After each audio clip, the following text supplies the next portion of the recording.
Hello everyone, and welcome to another exciting episode of the Financial Insight Show. My name is Mwelwa. I'm your host for today's interview, and I'm sitting down with Mr. Itwi, who is the Chief Financial Officer at Zanaco. Mr. Itwi, how are you doing? Very well, thank you. And how are you? I'm well. It's so it's so wonderful for you to host this this morning on the back of what was a very exciting energy summit last week in Zimbabwe's Vic Town.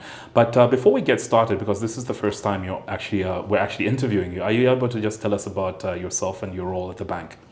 Sure. Thank you very much, Mwelwa, and thanks for having me. I don't know if I should say on the show for this interview. As you stated, Kalaluka Itwi is my name. I'm the Chief Financial Officer at Zanaco Bank PLC, which means I'm responsible effectively for managing various aspects of the bank's finance operations, financial reporting, regulatory compliance, and all of the elements that come along with the functions of a finance department. I basically oversee that and support the chief executive as well as the board of directors. So in a nutshell, yeah. Absolutely. No, and thank you so much for that highlight. I think our viewers now have a better understanding of who exactly I'm speaking to this morning. But as I indicated earlier, we obviously had an opportunity of meeting last week at the Zambia Zimbabwe Energy Projects Summit in Vic Town in Zimbabwe. Right. You were actually on a panel discussion with other key delegates at the event. Are you able to just give us an overview of what your key focus areas were on that particular panel, and what were some of your key takeaways from other members who contributed to that discussion? Yeah, thank you very much. I mean, it was a very insightful conversation. Perhaps let me start from there. The panel was very well represented. We had representation from the political side, the ministers of energy of both Zambia and Zimbabwe. We had delegation from the EU. I myself was coming from the private sector. I think we had another colleague as well from Standard Bank of South Africa from the private sector. And my input was really to bring a private sector perspective in terms of how we are supporting energy projects. And the key discussion there is what will it take in terms of the necessary reform to get these projects over the line. And the truth of the matter is you need effort from all directions. And I think that's why a multi-stakeholder approach was taken. You need the regulators on board. We had the regulators on board.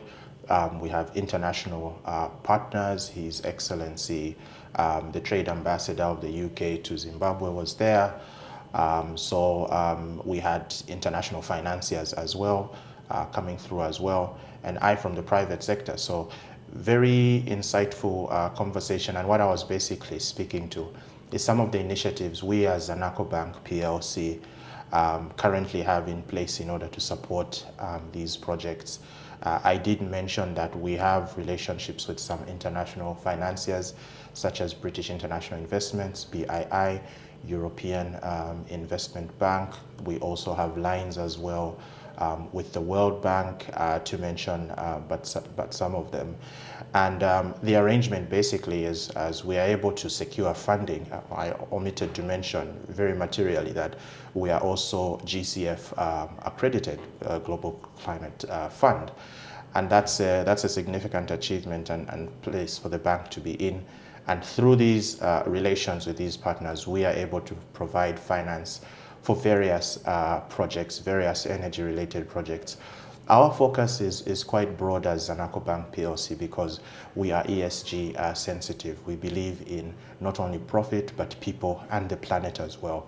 So our ESG strategy goes broad to also look at renewable energy, and those are the areas that we focus primarily on providing financial support. So in a nutshell, I think that was really my perspective bringing to that panel conversation. And thank you so much for sharing. At least we've gotten a bit more insight in terms of how Zanaco Bank is obviously positioning itself around energy financing solutions. Events such as this obviously offer an opportunity for the likes of yourselves, the banks, to interact with key stakeholders.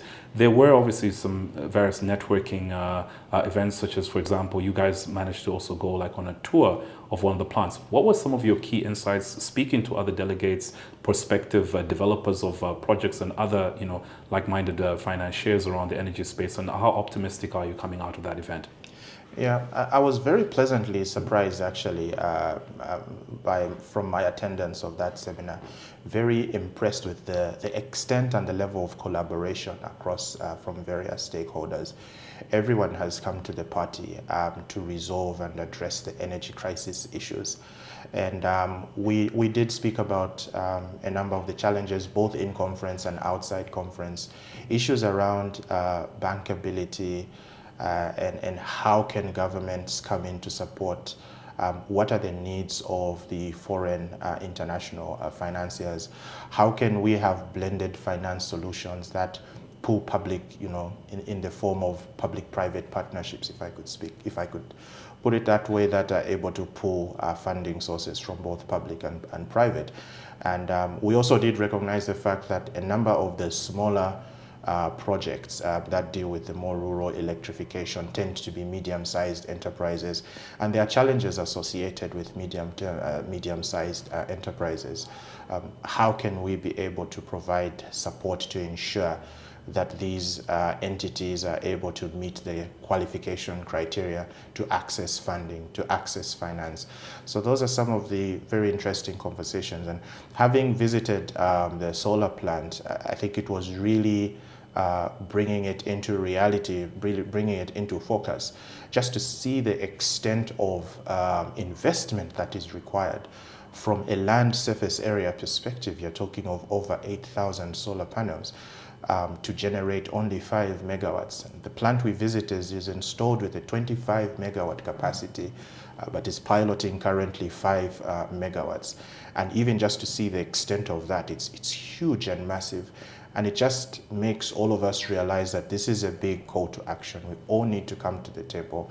But I must say I'm really impressed with the region. I mean, we have initiatives like the Southern Africa Power Pool, all of the countries in the region collaborating, working together. We have Zimbabwe, Zimbabwe, Zambia, Botswana, Namibia grid as well. So I think we're not there yet, but I certainly like to say we are facing the right direction. I say before you head the right direction, you need to face the right direction. So I believe we are facing the right direction.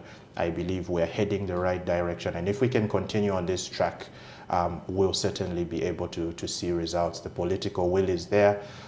His Honor, the Vice President of Zimbabwe, was there to support us, and that just underscores the fact that we have support at the highest level for this regional initiative. Thank you. Absolutely. No, thank you so much, Mr. Kalaluka, for sharing with us, your views. In terms of the road ahead, we obviously, one of the key things that I took away, for example, was, never waste a good crisis. How is the bank positioning itself for 2025 and going forward in terms of assisting, in energy projects in Zambia and within the region? Yeah, so from where we are sitting, and I loved that expression, never waste a crisis, because I believe crisis is the mother of innovation, and certainly this crisis has caused all of us to sit up, And so, indeed, let's not waste it. I mean, we will continue with our sustainability strategy. We actually had representation at COP29 in Baku, and that's how seriously Zanaco we take this. So we will continue on that track. Like I mentioned, there are certain inherent challenges in the sector in terms of capacity of projects to implement. So we'll continue providing support outside finance. That's around strengthening governance and just ensuring that, prospective project implementers have the capacity. And we'll continue working with various cooperating partners. So no deviation from our strategy. Ours is scaling up. So this is something new, I think, to all of us. And so it will take time to build up and grow. We are not going to divert from that track. We'll be looking at scaling up, taking on lessons learned, and making progress and just going forward. Thank you so much for that. And you know, to our viewers, stay tuned for more insights on not only the ZIM-ZAM Energy Summit, but all other insights on various issues that come up. This has been 𝗭𝗺𝗶𝗺 speaking to Mr. Itwi at Zanaco Bank PLC head office right here in Lusaka, Zambia. Stay tuned for more insights and get to know.